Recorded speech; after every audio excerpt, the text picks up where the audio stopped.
Olá, alunos do nono ano, espero que estejam todos bem, todos se cuidando. Hoje nós vamos falar de uma fase da história do Brasil que é muito importante para nós, como brasileiros, entender, né? Que é a República Velha, tá? Ela vai de 1889, ano da proclamação da República, até 1930. E é dividida em dois períodos. República da Espada, de 1889 a 1894, quando os militares estavam no poder, e república oligárquica, quando os fazendeiros do café, né, passam a assumir o poder aí de 1894 a 1930, certo? Então vamos ver desde a proclamação da República, né? Bom, nós vimos aí em outras aulas que a proclamação da República, ocorrida em 15 de novembro de 1889, não passou de um golpe dado pelos militares, Deodoro da Fonseca era um dos seus líderes, com a ajuda dos cafeicultores, né? A questão era afastar Dom Pedro II, eles ligavam à monarquia tudo o que havia de mais atrasado no Brasil, né? A questão agrária, o Brasil sendo um país agrário exportador, a falta de industrialização, a escravidão, né? Tudo isso ligado à monarquia, certo? No entanto, o momento da proclamação é o momento em que não há participação popular. É uma parada militar que ocorre no Rio de Janeiro, nesse dia 15 de novembro, e que o povo assiste a tudo bestializado, sem saber o que está acontecendo, sem nem saber o que era a República, né? Então, olha só, as semelhanças com a independência, né? Ou não houve participação popular nos dois processos, né? E não houve participação popular por quê? Sabemos que a camada mais alta tem medo dessa participação popular, tem medo das reivindicações do povo, certo? Então, o Brasil ele continuou tendo desigualdade social, sendo um país agrário exportador, ou seja, atrasado economicamente, sem participação da maioria da população na política, né? Havia três projetos de república no Brasil no final do século XIX, né? O de uma república liberal, que era o modelo defendido pelos cafeicultores, né, pelos grandes fazendeiros do café, parte da classe média também, principalmente advogados, né, formados aí no Largo São Francisco, jornalistas, defendiam essa república liberal. Mas essa república liberal iria manter a desigualdade social, né? Ela se baseava aí na propriedade privada, na meritocracia, né? O que você consegue é seu mérito, né? No capitalismo. Mas ela daria maior autonomia para os estados, coisa que no Império havia muita centralização de poderes, né? Não tinha essa autonomia para as províncias. Bom, o outro projeto de república era dos militares positivistas. O positivismo é uma teoria que veio de Augusto Comte, né? Vamos dizer, um sociólogo francês, tá? Os militares encamparam essa doutrina, né? Eles foram muito influenciados por essas ideias. E, na opinião dos militares, eles deveriam ter um protagonismo na política. Eles deveriam estar à frente do poder político, né? E com isso eles trariam uma suposta ordem à sociedade. E o que é ordem? O respeito às leis, a subordinação do indivíduo ao Estado.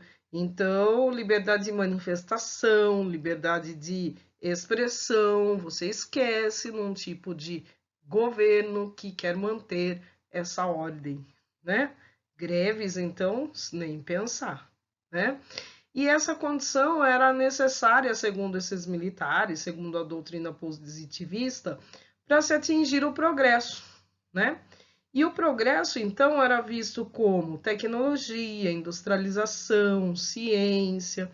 Na prática, o governo positivista se aproximava de uma ditadura, né? O terceiro projeto era o projeto do jacobinismo francês. Se a gente lembrar, os jacobinos, né, a aula lá de Revolução Francesa, eram aquela pequena burguesia apoiada pelos pobres de Paris, né, os sans-culottes, tá? Que defendiam voto para todos, ampla participação do povo no poder, ensino público e obrigatório, certo? Então, esses jacobinos no Brasil seriam aí os mais radicais, né?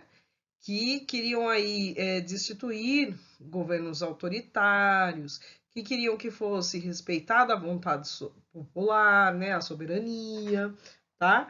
E aí estavam intelectuais, jornalistas, profissionais liberais, né? E só para citar dois líderes importantes, o Silva Jardim, que no dia 15 de novembro depois ele sai com o povo pelas ruas do Rio de Janeiro cantando o hino da Marselhesa, o hino da Revolução Francesa, né?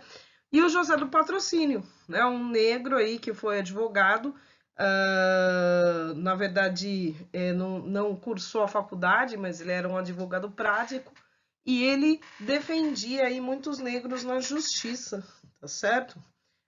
Durante o Brasil Império. Então, outro importante líder popular. Bem, mas qual desses projetos foi vitorioso, afinal de contas, no Brasil? Né? Inicialmente, com Deodoro da Fonseca assumindo o poder, é o projeto positivista, né, que é implantado no Brasil. Já a partir de 1894, tá errado ali, o Brasil ele se aproxima mais da República Liberal, mas tinha uma combinação desses dois modelos aí, então, inicialmente, tá? Já o jacobinismo, né, o próprio Silva Jardim aí foi afastado do poder, né, foi obrigado a se retirar do cenário político, tá? Essa tendência mais radical era muito mal vista, né, pelas elites aí no Brasil, tá? O governo cria um hino nacional, né? Mas esse hino nacional acaba ficando de lado, né? Porque todo mundo gostava do hino do Império, foi o que ficou marcado aí como o nosso hino nacional, né? O mesmo hino do Império. E o outro hino que ficou sendo o hino da Proclamação da República, a gente nem ouve muito, né? Nem sabe muito do que se trata, né? A bandeira, né? A bandeira muda, tá? Mudam inclusive os símbolos da bandeira, né? Então a gente vê aí que o amarelo significando as riquezas nacionais, né? O verde as matas, as estrelas, cada estado brasileiro, né? Na nossa bandeira atual, tá? Isso tinha um outro simbolismo no Império, né? Significavam aí as cores das monarquias, né, que governavam o Brasil, tá? Da princesa Leopoldina, do Dom Pedro II, né, da Casa de Bragança, tá? E símbolos da Revolução Francesa. Então, a Revolução Francesa que tinha como símbolo uma mulher, né, cujo nome é Marianne, né? Olha só, esse quadro, tá, da mulher aí com os seios de fora, né?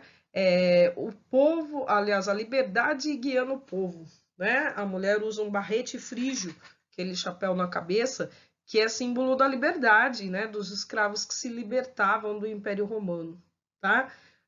Então, muitos morreram, né? Você vê muitos mortos aí no quadro, né? Mas o povo triunfando, né? O povo conseguindo a sua tão sonhada liberdade, tá?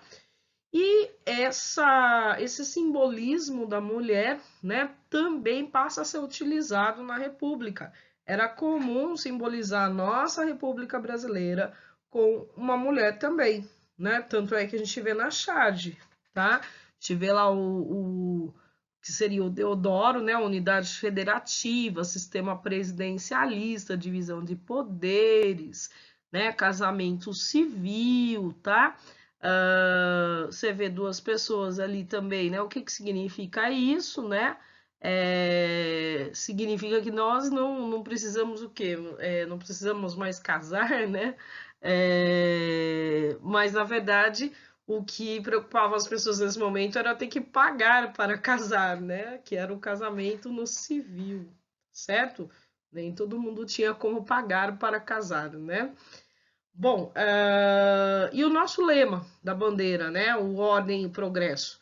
Ele tem por base a frase do Augusto Conte: o amor por princípio, a ordem por base e o progresso por fim. E essa frase já foi muito criticada, já foi inclusive proposto que se mudasse essa frase positivista aí, né? Porque nós sabemos aí o que é ordem, né? Parece que o Brasil tem alguma tendência a ter esse tipo de governo autoritário, né? Bom, José Murilo de Carvalho, ele fala no seu livro A Formação das Almas, o Imaginário da República no Brasil, o seguinte: o extravasamento das visões da República para o mundo extra-elite, fora da camada da elite, né, da camada mais alta, não poderia ser feito por meio do discurso, inacessível a um público com baixo nível de educação formal. Ele teria que ser feito por meio de sinais mais universais de leitura fácil, como imagens, alegorias, símbolos, mito. Então, era importante cristalizar essa imagem da República no Brasil por meio dessas imagens, né? Bom, como é que foi o governo do Deodoro da Fonseca? Bom, primeiramente, o Brasil ele se tornou uma república federativa presidencialista. O que isso quer dizer? O Brasil é isso até hoje, né? Significa que nós temos um chefe do executivo, que é o presidente da república, eleito a cada 4 anos, e que temos unidades federativas com autonomia, ou seja, estados com autonomia para terem suas próprias leis, mas não pode ir contra as leis federais, né? As leis nacionais, tá? Estado laico, que é o estado desvinculado da igreja, tá? Então a igreja passa a não ter mais influência sobre o governo como tinha no Império e ter só uma religião, né, que é o catolicismo, religião oficial, né, e etc, tá? Instituíram-se novos impostos, aliás, vários, né? Isso daí, inclusive, piorou em boa parte aí a vida da população mais pobre, e o casamento civil, né? O Deodoro da Fonseca foi um governo autoritário, foi um governo repressor, um governo que reprimiu aí manifestações, revoltas. Deodoro também estimulou a industrialização, né? Afinal de contas, ela era vista aí como pressuposto do progresso, né? Por meio do seu ministro Rui Barbosa, foi criado aí um sistema de créditos, que são o quê? Empréstimos. Bancos particulares foram autorizados a emitir moeda, né? Só que tem o seguinte, se fosse só emitir moeda, estávamos emitindo moedas nas nossas casas, né? Dinheiro, olha que beleza. Mas não, para emitir dinheiro, o país precisa ter reservas em caixa. Nessa época, as reservas não eram em dólar, eram em ouro, tá? E o Brasil não tinha. Então, era uma moeda fraca, né? Era uma moeda que já nascia desvalorizada. E acabou com essa maior circulação ainda e desvalorização dessa moeda, gerando uma inflação, uma alta geral dos preços, o que eleva o custo de vida, né? Os empréstimos também usados, pegos, né, nos bancos, nem sempre iam para se criar uma fábrica, né? Muita gente aproveitou esses empréstimos para pegar pelo menos uma parte desse capital e investir na bolsa de valores, né? Isso se chama especulação na bolsa de valores, né? Ficar vivendo aí das rendas que as ações oferecem. Essa corrida às bolsas de valores lembrava um encilhamento de cavalos, que é quando os cavalos estão prontos para começar a corrida, como você vê aí na charge, né? Olha só, o investidor escrito lá ações e ele está a postos como os cavalos na hora da corrida. Então, por isso, essa crise ficou conhecida como crise do encilhamento, que na verdade foi uma gravíssima crise econômica que o Brasil passou, né, com inflação, com elevação da dívida externa, né? O Brasil teve que emprestar dinheiro de fora e o governo sem dinheiro para investir em nada, né? Basicamente. Bom, pela Constituição de 1891, ela confirmou o sistema político, República Federativa, né? Presidente da República, né? Presidencialista, tá? Havia 3 poderes: legislativo, o que faz as leis. Nível federal é a Câmara dos Deputados e o Senado, também conhecido como Congresso, né? Executivo. O Executivo Federal é o presidente da República, que executa as leis. Judiciário, Supremo Tribunal Federal, Supremo Tribunal Judiciário, né? São aí instâncias do Judiciário Federal, certo? E aí você tem as instâncias, né? Governadores, no executivo, a nível estadual, a nível municipal, os prefeitos, a nível estadual, no legislativo é a Câmara dos Deputados Estaduais, né? No municipal é a Câmara de Vereadores, e o judiciário aí passam a ser os juízes, os tribunais, né? A Constituição ainda previa ensino laico, ou seja, desvinculado da igreja, voto aberto, tá? O voto aberto é o contrário de voto secreto, tá? É o voto em público, vou colocar isso ali. Sufrágio universal masculino, só os homens poderiam votar, mas tinha que ser alfabetizado, né? E também padres e soldados não podiam votar. Mas essa condição do eleitor ser alfabetizado deixou a maioria da população excluída do voto. As mulheres, por exemplo, não poderiam votar, mas não existia ensino público e gratuito, então a maioria era analfabeta, né? Não tinha como pagar pelo ensino e acabou ficando de fora aí das eleições, do voto, tá? Então, quer dizer, isso aí não mudou, né? No Império já era assim, na República continua a mesma coisa. Isso foi uma decepção para boa parte da população, né? A primeira eleição, segundo a Constituição, foi indireta. O que é uma eleição indireta? É quando só os deputados e senadores votam. O povo não vota, tá? Deodoro, então, foi eleito indiretamente, mas ele fica bem pouco tempo no poder, ele começa a se indispor com o Congresso, começa a querer os poderes só para ele, né? Centralizar os poderes, tenta fechar o Congresso e, sob forte pressão, ele acaba renunciando. Fica no poder o seu vice, que deveria ter chamado eleições, né? O Floriano Peixoto. Mas ele basicamente assim deu um golpe, né? Ele resolveu ficar no poder, tá? Inicialmente, ele teve aí apoio de boa parcela da sociedade, como as classes populares do Rio de Janeiro, porque ele tabelou o preço de alguns alimentos, do aluguel, construiu algumas casas populares, né, muito longe do que precisava para resolver a situação de habitação no Rio de Janeiro, né? Rio de Janeiro cheio de moradias populares, conhecidas como cortiços, depois a gente vai ver fotos disso daí, tá? Continuou estimulando a industrialização, mas isso descontentou os cafeicultores. Então, os cafeicultores queriam mais poder, eles queriam participar diretamente, dirigir diretamente o poder, né? Floriano ficou conhecido como Marechal de Ferro. Ele reprimiu duas revoltas. Marechal de Ferro porque governou com mãos de ferro, né, de forma autoritária. Reprimiu a Revolução Federalista de 1893 a 1895, lá no Rio Grande do Sul, onde os maragatos, que eram justamente os federalistas, que queriam maior autonomia para o Rio Grande do Sul, enfrentaram as tropas do governo, conhecido como pica-paus, né? Usavam uniforme verde e vermelho, por isso pica-paus, né? E reprimiu a revolta da Armada que era a Marinha, né? Porque os oficiais, né? O alto oficial da Marinha, ele tinha muito poder, né? No Brasil Império com Dom Pedro II. E aí a Marinha perdeu, né? De certa forma, muito do seu poder. Além disso, também a Marinha contestava que tinha que ter eleições, né? Que o Floriano tinha ficado no poder contrariando as leis, né? Então essa revolta ela foi liderada aí por dois oficiais, que eram o Saldanha da Gama e o Custódio de Melo, tá? E ela acabou sendo reprimida também, né? Então por isso, olha, o Marechal de Ferro reprimiu muitas revoltas, tá? Daí, em 1894, houve eleições, né? Prudente de Moraes, um paulista, assumiu o poder. Os três primeiros presidentes, aliás, foram paulistas, né? Depois que vai começar a ter uma alternância no poder, tá? Oligarquia é um termo que significa governo da minoria ou de poucos.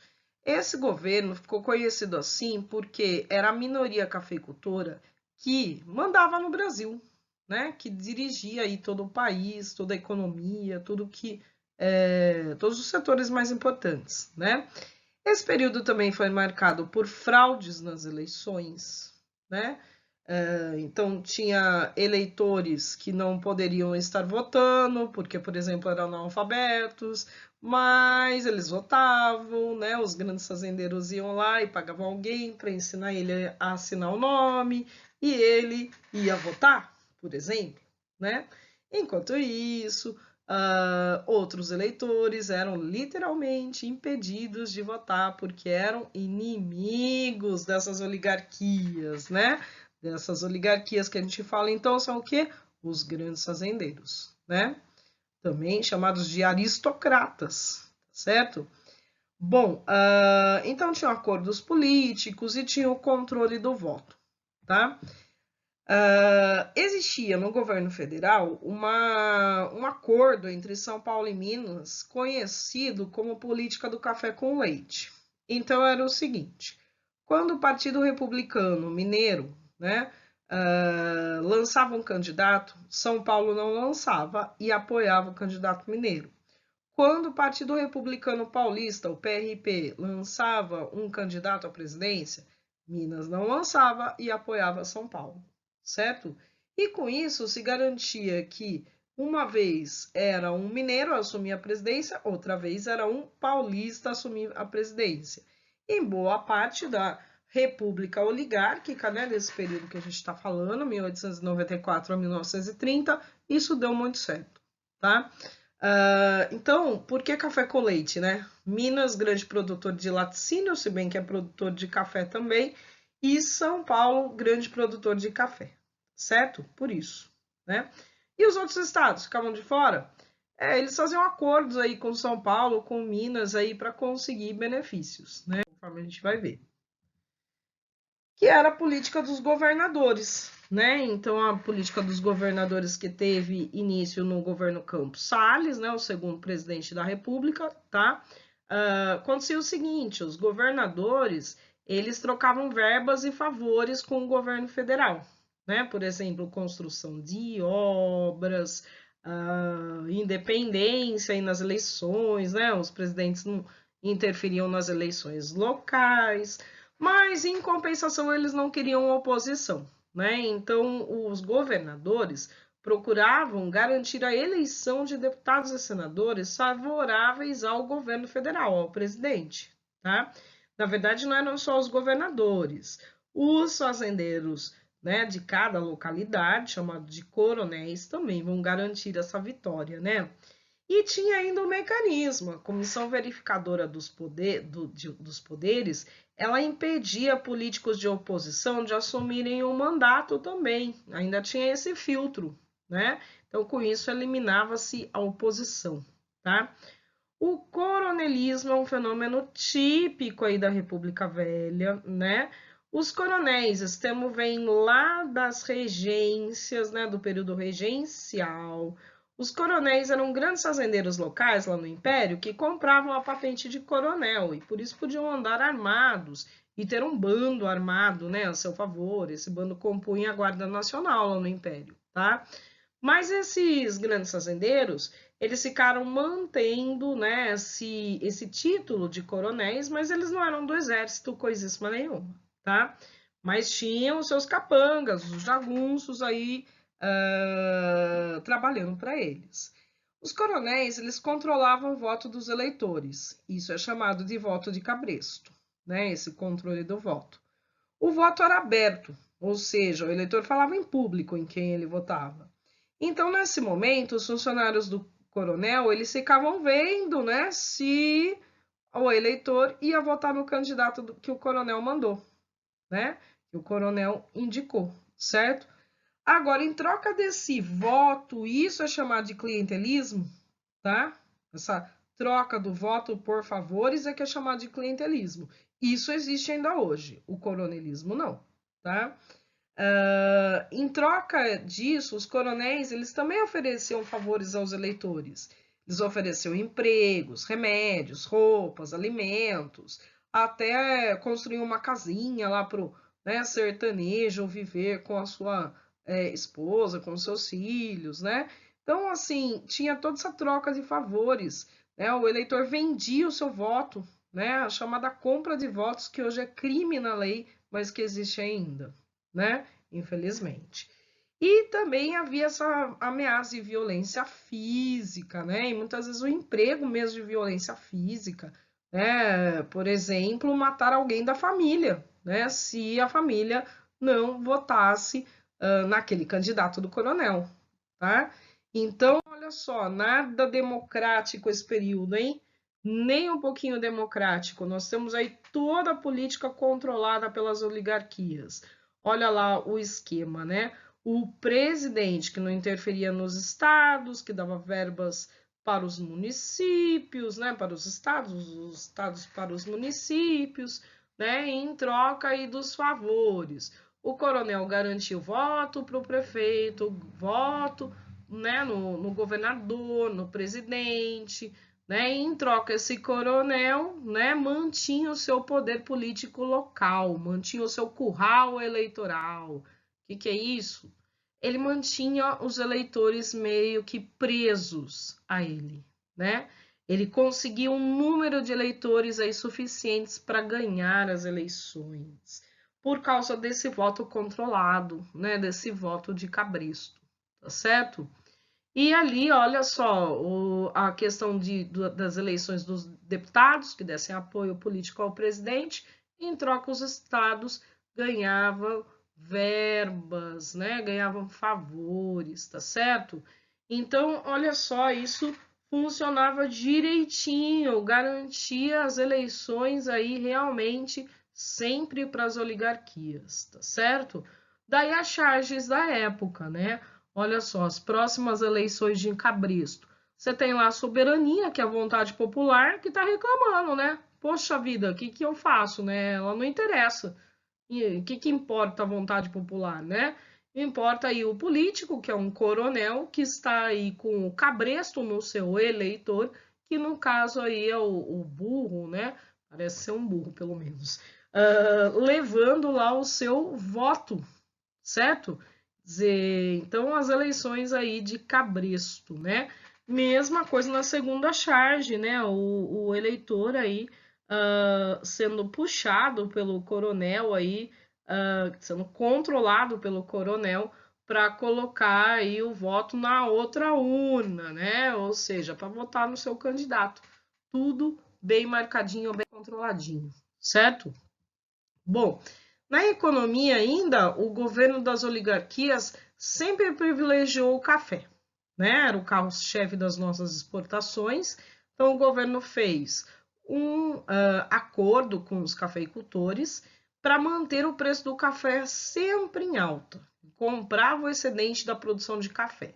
Então, o cafeicultor não conseguia vender todo o café lá no mercado externo por aquele preço que estava, né, vendendo, que estava cotado, né? Se ele fosse vender aí toda a sua produção, ele teria que baixar o preço. Então, ele, ao invés dele vender toda a sua produção, ele vendia um pouco para o governo. O que ele não conseguia achar bom preço no mercado externo, ele vendia para o governo. Mas como que o governo comprava esse excedente de café? Com o dinheiro dos impostos, né? É o tal do processo de socialização das perdas, né? Ou seja, todo mundo perde, mas não é todo mundo que ganha, né? Quem ganha é quem? Sempre os mais ricos, né? Bom, nesse momento ocorreram muitas revoltas na República Velha, tá?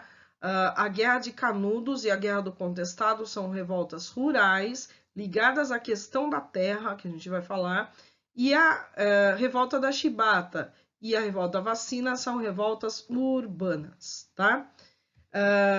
Então, a Guerra de Canudos, ela ocorre no sertão do Nordeste. Que era o sertão do Nordeste no início do século XX aí no Brasil, né? Final do século XIX, início do XX. Era um local de enorme exploração dos sertanejos ou camponeses, tá? A gente pode chamar de camponeses também. Esses grandes fazendeiros, os coronéis, eles pagavam muito pouco, né, para esses sertanejos. Eles exploravam demais os sertanejos, às vezes nem pagavam, né? Havia uma falta de assistência do governo também, essa população não tinha acesso à saúde pública, acesso ao ensino público, não tinha direitos trabalhistas, não tinha nada, né? Então era uma situação de pobreza, miséria extrema. E aí veio a República e criou novos impostos, quer dizer, piorou ainda mais a situação desse sertanejo. Era comum pessoas aí do governo, né, agentes do governo, passarem nas casas e levarem até a única cabra, a única vaca que a família tinha a troco de pagar impostos e deixar essa família sem nada, né? O casamento civil, um grande problema, né? Porque as pessoas não costumavam, assim, né, ter que pagar para casar, ter um documento, né, no cartório, assinado, né, e que custava razoavelmente bastante aí para a época, né? Então as pessoas não apoiavam esse casamento civil, as pessoas simples, né, mais pobres. E essa população do interior do Nordeste começou a seguir líderes messiânicos. Ora, messiânico vem de Messias, que quer dizer Salvador, tá? Então eram pessoas que falavam da Bíblia, que prometiam um novo tempo de paz, de justiça social a quem o seguisse. Eram como profetas, eles faziam profecias. Além do discurso religioso e profético, né, eles prometiam a salvação, né? Esses líderes pregavam contra a exploração. Então, eles usavam aí os exemplos de Jesus, as palavras da Bíblia, mas falando contra os coronéis, contra os grandes fazendeiros. Culpavam a República pela piora da situação, tá? E, inclusive, vão dizer o seguinte, que a República se parece com o anticristo. Versos recolhidos em Canudos chegam a dizer o seguinte: garantidos pela lei, aqueles malvados estão. Nós temos as leis de Deus, eles têm as leis do cão. O cão é associado ao demônio, né? Bem desgraçados são eles para fazerem a eleição, abatendo as leis de Deus e implantando a lei do cão. Eles vão acreditar que o rei tem poder divino, né? Que o poder do rei vem de Deus. Casamento vão fazendo para o povo todo iludir, vão casar o povo todo no casamento civil. Né? E isso, então, são as leis do anticristo, são as leis do demônio. A república é justamente associada a isso, né? Ao demônio. Um desses líderes foi Antônio Vicente Mendes Maciel, que ficou conhecido como Antônio Conselheiro. Perambulando pelo sertão nordestino, ele acabou atraindo um grande número de seguidores.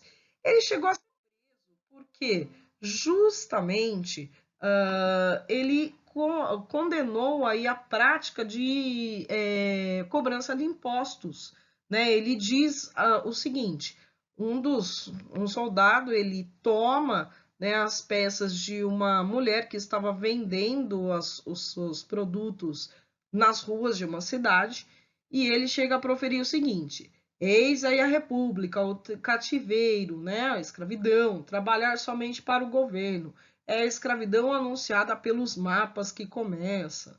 Não viram a tia Benta, vendedora da esteira, né? Ficava nas esteiras aí vendendo. É religiosa e branca, portanto a escravidão não respeita ninguém, né? Então ele começa a pregar contra a República, ele chega a ser preso, os seguidores ficam na porta da cadeia e acabam soltando o Antônio Conselheiro. Ele anda mais e mais e mais e acaba, né, num local aí do interior da Bahia, onde ele funda o povoado do Belo Monte, que ficou conhecido como Canudos, né? Bom, esse povoado, esse arraial de Canudos ou de Belo Monte, ele era uma alternativa de vida para os sertanejos, que ali eles até assim não tinham nenhum luxo, tá? Vocês vão ver as casas depois. Mas eles não eram tão explorados, eles não passavam fome, havia um sistema de cooperação, né? Porém, Canudos passou a ser uma ameaça para os latifundiários, os grandes fazendeiros, né? Eles perdiam sua mão de obra barata, né? Perdiam de explorar esse sertanejo.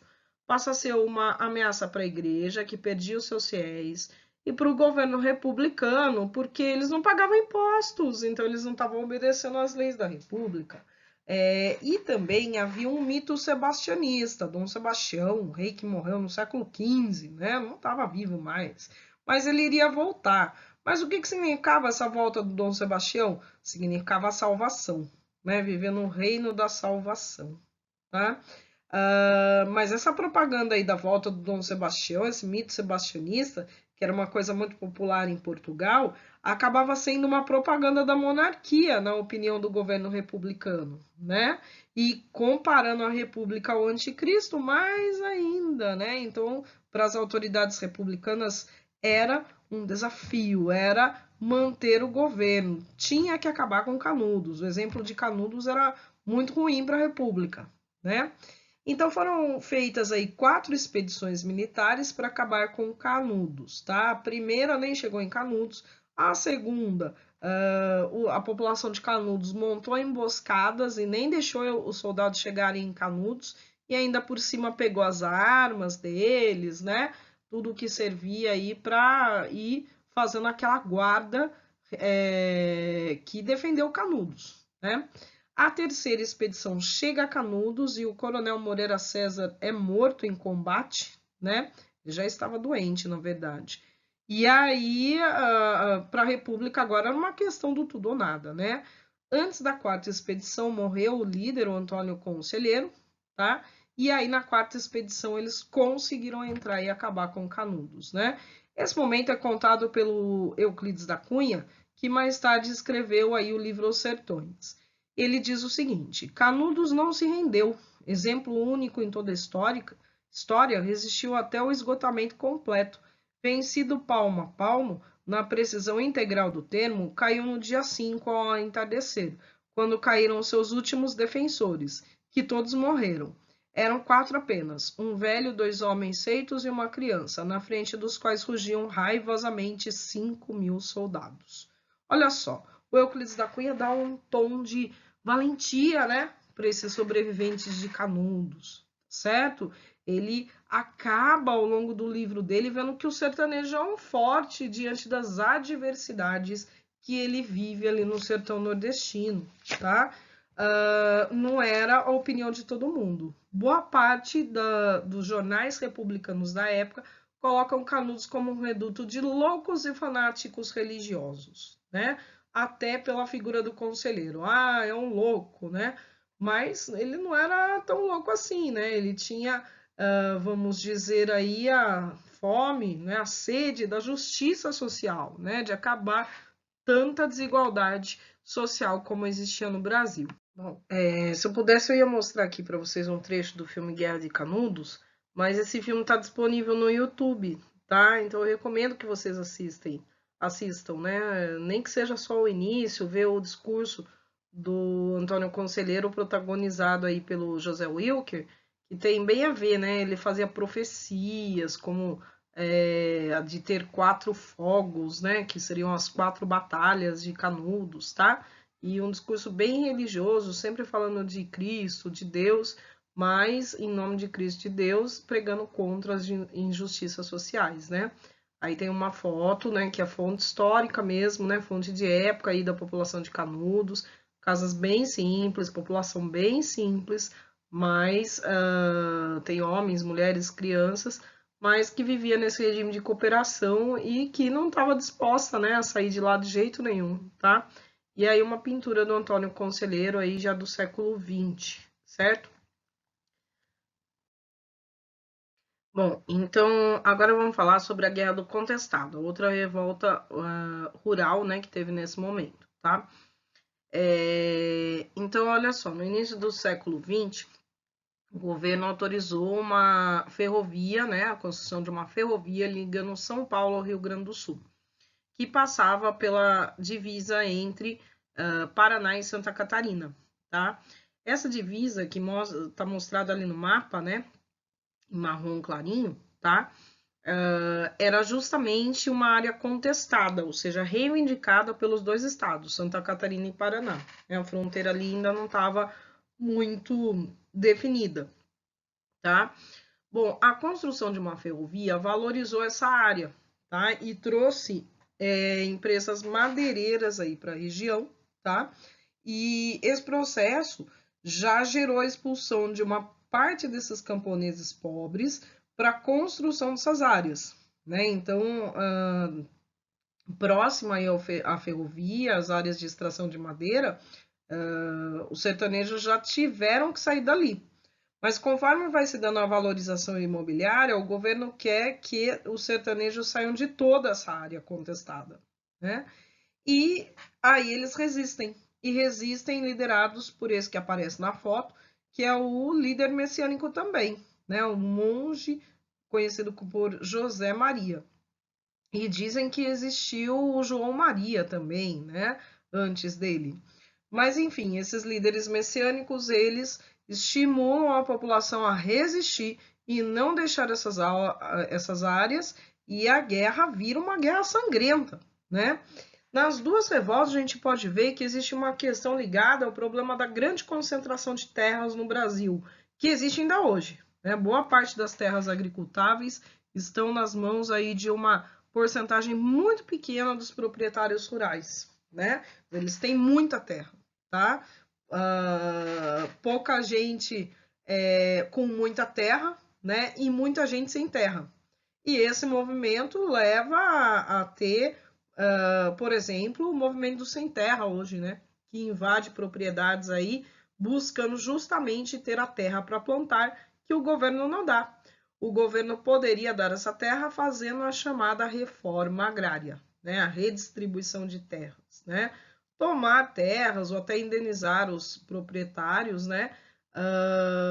Dando terras para quem não tem, né? Terras aí que possam, por exemplo, montar cooperativas agrícolas, ser um meio de sobrevivência, né, para a população, tá? Porque ela não vai só ter um lugar para morar, não, ela vai ter uma profissão, né? Ela vai ser agricultor, ela vai ser proprietário de terra e vai viver, né, da venda do que for feito, né, produzido nessas terras, tá? Então é bom que você entenda isso, né? Não é reforma agrária para ter um lugar para morar, não, tá? É para ter um meio de sobrevivência mesmo. A República Velha também trouxe aí revoltas urbanas, como a revolta da vacina e a revolta da chibata, tá? A revolta da vacina ocorreu em 1904, no governo Rodrigues Alves, certo? Foi uma revolta contra a vacinação obrigatória, contra a varíola. Varíola que é uma doença terrível, né? Deixa a pessoa toda deformada, ela dá pústulas, cheia de pus, a pessoa pode vir a óbito, sim, ou então ficar com cicatrizes para a vida toda, né? E o governo anuncia que vai ter vacinação obrigatória. Bom, o povo não acreditava na eficácia dessa vacina, porque até o século XIX havia um método chamado de inoculação braço a braço. Colocava-se o pus variólico extraído da vaca no braço de uma pessoa. Depois de alguns dias, ela voltava e, com uma lanceta, uma espécie de lâmina, tirava aquele pus variólico, que inclusive vinha com sangue, abria o braço de outra pessoa e colocava no braço de outra pessoa. Bom, isso trazia infecções, podia transmitir a sífilis, né? Uma doença que, como a AIDS, aí se pega pelo sangue ou contato sexual, né? E a própria doença, a própria varíola. Bom, esse método tinha mudado, né? O governo estava importando a vacina da Europa. E agora era com seringa, né? Com o vírus atenuado aí, né? Que a gente já sabe que é o antígeno, né? O princípio ativo da vacina, que é inoculado no nosso corpo e produz o anticorpo, né? Então era esse vírus atenuado. Mas ninguém explicou isso para a população.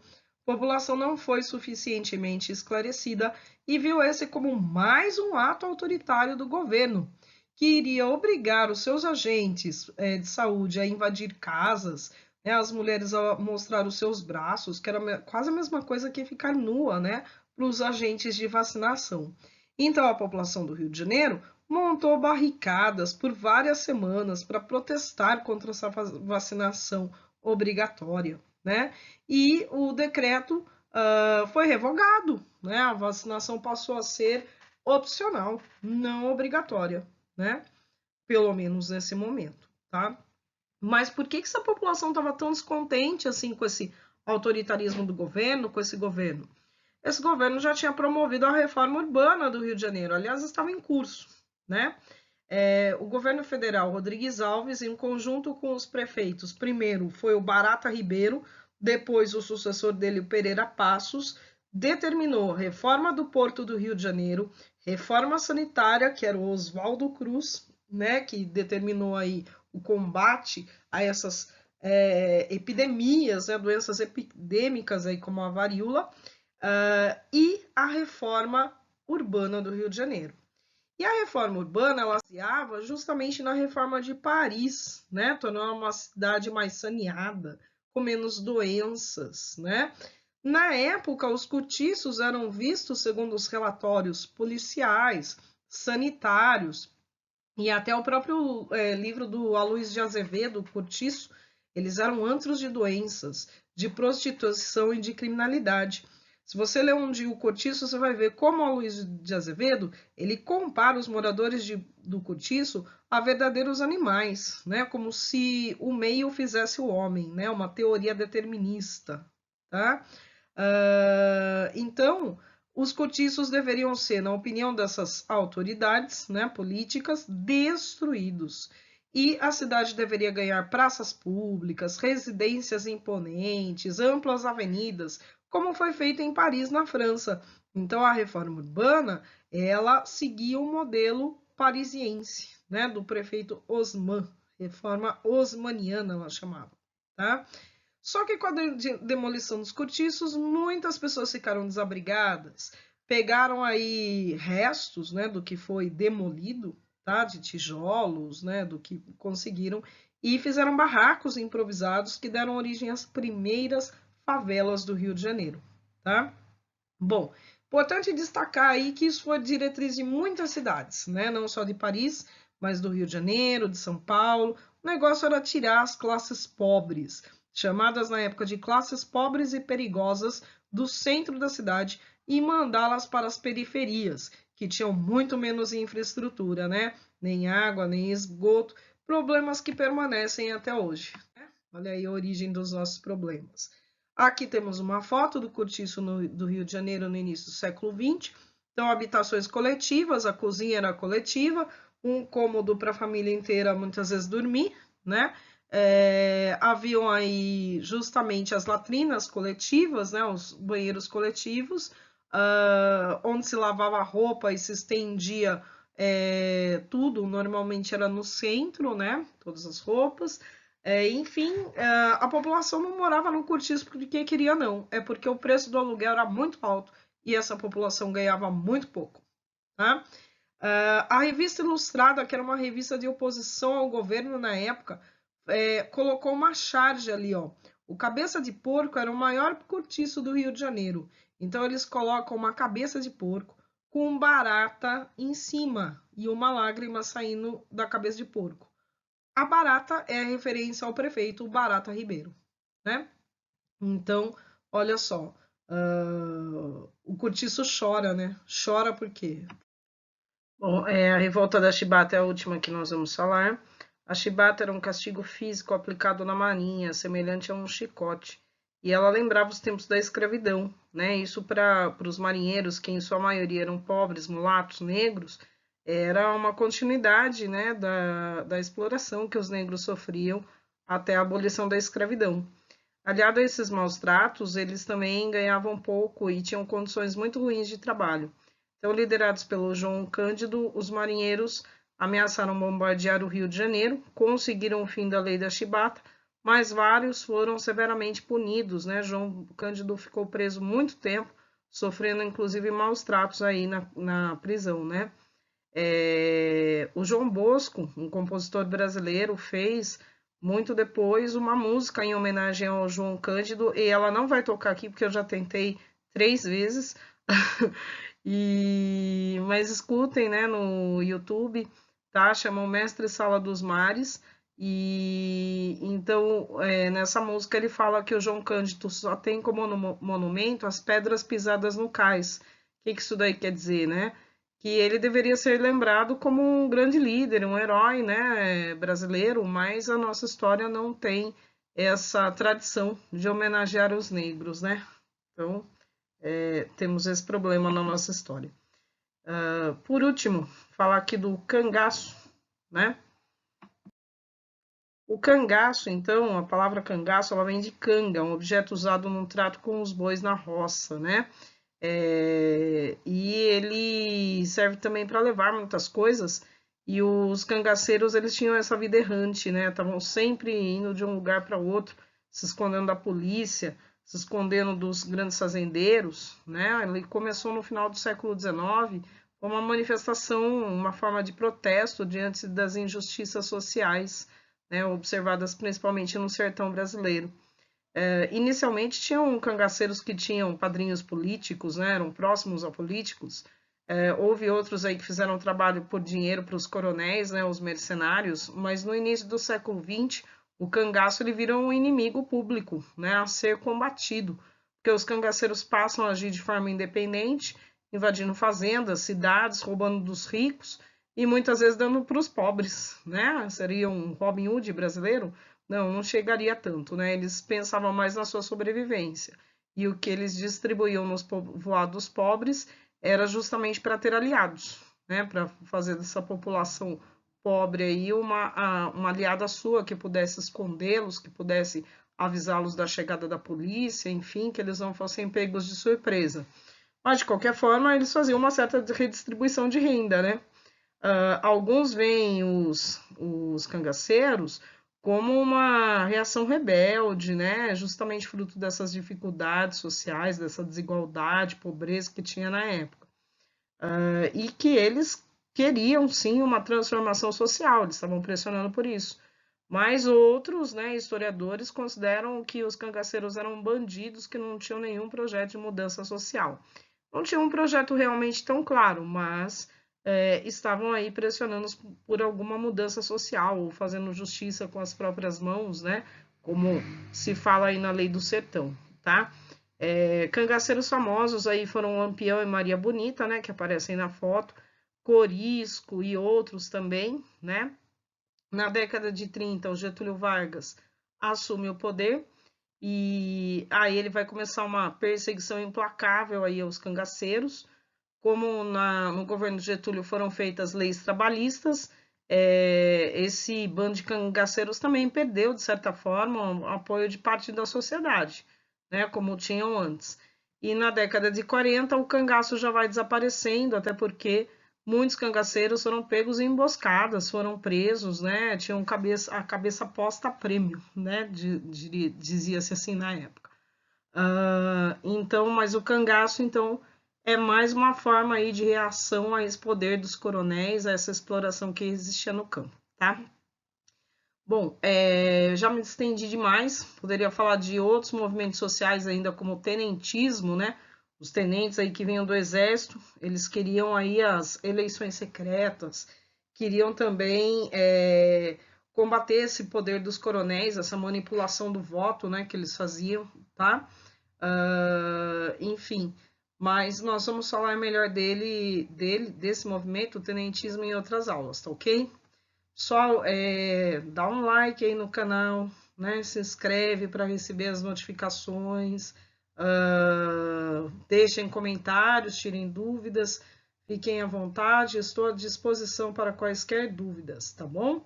Muito obrigada, um grande abraço a todos.